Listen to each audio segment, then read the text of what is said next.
Bonjour à tous, dans cette vidéo je voulais parler de la définition d'un polyglotte. Je vais commencer par dire, euh, pardonnez-moi si j'ai besoin d'arrêter la vidéo pour chercher des mots que je ne sais pas parce que mon français n'est pas très bon toujours. Euh, et aussi, si vous voulez voir cette vidéo en anglais ou en espagnol, je vais mettre les annotations à côté, je sais pas où. Euh, mais oui, j'ai fait le même vidéo en anglais et en espagnol aussi. Donc, la définition d'un polyglotte. Selon Wikipédia, une personne... un moment, s'il vous plaît. Une personne polyglotte est une personne qui parle plusieurs langues. Bien, ça c'est une définition assez simple. J'ai entendu aussi des définitions comme une personne polyglotte est quelqu'un qui peut parler un certain numéro de langues, par exemple 4 langues ou 6 langues, je ne sais pas, quelque chose comme ça. Et aussi, il y a une différence entre entre un polyglotte et un hyperpolyglotte, qui est quelqu'un qui peut parler comme 10 langues ou même 15 langues. Mais dans cette vidéo, je ne vais pas discuter de ce numéro parce que je ne crois pas que ça soit très important. Au lieu de ça, je vais parler d'une définition que j'ai entendue dans une présentation par le professeur Alexander Arguelles à une conférence des langues. Et sa définition d'un polyglotte est quelqu'un qui a maîtrisé la manière d'apprendre les langues. Quelqu'un qui a maîtrisé le méthode, quelqu'un qui a trouvé le secret d'apprendre les langues. Et que veut dire ça? Ça veut dire qu'il y a une méthode spécifique qui fonctionne mieux que des autres pour apprendre les langues. Et c'est évident, je crois, et aussi on peut le prouver. Comment? Si on compare deux groupes de personnes. Le premier groupe des polyglottes bien connus comme Moses et Richard Simcott et même le prof lui-même. Si on les compare avec des étudiants aux États-Unis qui prennent des cours de français ou d'espagnol, on peut voir une grande différence entre les deux. Le premier groupe, ils peuvent utiliser les langues, ils peuvent parler, ils peuvent comprendre, ils peuvent écrire parfois, ils peuvent faire tout ce qu'ils veulent faire. En revanche, les étudiants aux États-Unis, et ce que je dis applique seulement aux étudiants aux États-Unis parce que je ne sais pas ce qui se passe dans les autres pays, mais je sais qu'aux États-Unis, les étudiants ont, pas tous les étudiants, mais la majorité des étudiants ont des difficultés avec l'apprentissage des langues. Et pourquoi? C'est parce que les polyglottes ont trouvé le secret et ils ne l'ont pas trouvé. Mais ça, ce n'est pas pourquoi, mais je vais faire une autre vidéo à propos de ce thème-là. Qu'est-ce que je veux dire? Donc, quelle est la différence entre la définition du prof et la définition plus populaire, la définition commune? La grande différence, c'est que selon la définition du prof, une personne multilingue n'est pas nécessairement polyglotte. Qu'est-ce que ça veut dire? Il y a beaucoup de personnes multilingues au monde. Quelle est une personne qu'est-ce que c'est qu'une personne multilingue? Une personne multilingue est quelqu'un qui peut parler beaucoup de langues, mais cette personne a appris ces langues à travers l'immersion. Par exemple, moi, j'ai appris le tamoul à travers l'immersion. Je ne l'ai pas étudié parce que ma famille est tamoule et quand j'étais jeune, très jeune, quand j'étais très jeune, il me parlait en tamoul et aussi en anglais et c'est comme ça que je les ai appris. Euh, je n'avais pas besoin d'étudier la grammaire du tamoul ou de l'anglais parce que j'ai j'ai euh, j'ai vécu euh, dans dans un, dans une situation où je pouvais absorber la langue. Donc, en revanche, un polyglotte qui peut parler plusieurs langues, cette personne a appris toutes les langues à travers l'étudie, à travers euh, des livres ou des autres cours. Mais elle a étudié pour apprendre les langues qu'elle sait. Euh, je vous donne un exemple. En Inde, chaque État a sa propre langue. Euh, il y a beaucoup de personnes qui pensent qu'ils sont ils sont des dialectes, mais en réalité elles sont des langues différentes, complètement différentes.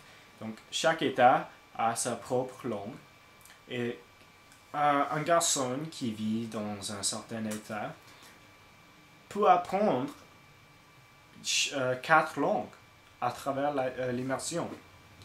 Comment? Ce garçon va apprendre l'anglais, parce que l'anglais est très utilisé en Inde, et beaucoup de programmes sur le télé sont en anglais, et aussi tous les gens, quand ils parlent en anglais la majorité des temps. Euh, mais ça, c'est ce que moi j'ai vu quand je vais là et je parle avec mes amis. Parce qu'ils vivent dans une région assez moderne, donc euh, c'est possible que ça soit différent dans des autres régions, mais dans une région moderne, tous les jeunes, tous les enfants se parlent en anglais, généralement. Donc, ils apprennent l'anglais à travers l'immersion. Ils apprennent aussi la langue du État, de l'État à travers l'immersion aussi, parce que toutes les choses dans cette région-là va être en la langue de l'État. Par exemple, beaucoup de programmes aux télévisions, mais aussi beaucoup de magasins. Les journaux vont tous être en la langue. Et donc, ils apprennent cette langue à travers l'immersion aussi. Et la troisième langue, c'est l'hindi. L'hindi est la langue nationale en Inde. Et bien qu'il étudie l'hindi à l'école, il apprend aussi l'hindi à travers l'immersion parce qu'il y a beaucoup de programmes au télé aussi qui sont en hindi. Donc, avec l'hindi, c'est une combination de l'immersion et l'apprentissage académique. Ça, c'est un mot, je sais pas. Et la quatrième langue, c'est bien sûr. S'il est un garçon qui vit dans un certain état et sa famille est d'un différent état Donc, il va savoir la langue de sa famille aussi. Par exemple, si je vivais dans un État qui parlait une langue qui n'était pas le tamoul, je saurais le tamoul est aussi la langue de mon État. Donc, c'est comme ça que quelqu'un en Inde, un garçon, les enfants en Inde apprennent tous les langues qu'ils savent. Ils savent, oui. Donc, mais il y a une grande différence parce que si ce garçon qui vit en Inde, s'il avait besoin d'apprendre une langue comme l'italien ou l'anglais ou n'importe quoi, il aurait un peu de difficulté parce que bien qu'il puisse parler toutes ces langues, il n'a pas l'expérience d'étudier pour apprendre les langues. Il n'a pas lu des livres pour apprendre l'hindi. Il n'a pas écrit pour pratiquer sa compréhension avec l'anglais. Il n'a pas écouté beaucoup de vidéos sur YouTube pour pratiquer sa compréhension avec la langue de son état. Il a appris la majorité des langues qu'il sait à travers l'immersion. Donc ça c'est la différence. Il est multilingue mais il n'est pas polyglotte parce qu'il n'a pas maîtrisé l'apprentissage des langues, bien qu'il puisse parler plusieurs langues. Donc, il y a une autre question. Est-ce que quelqu'un multilingue peut être polyglotte? Et bien sûr, et je vous donne un bon exemple.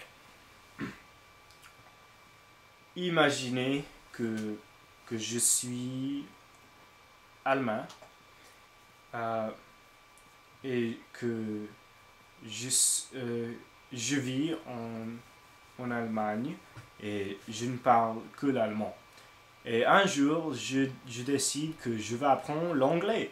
Et bien que je ne parle pas l'anglais, ce serait très facile pour moi d'apprendre l'anglais parce que je peux déjà parler l'allemand et les deux langues sont très similaires.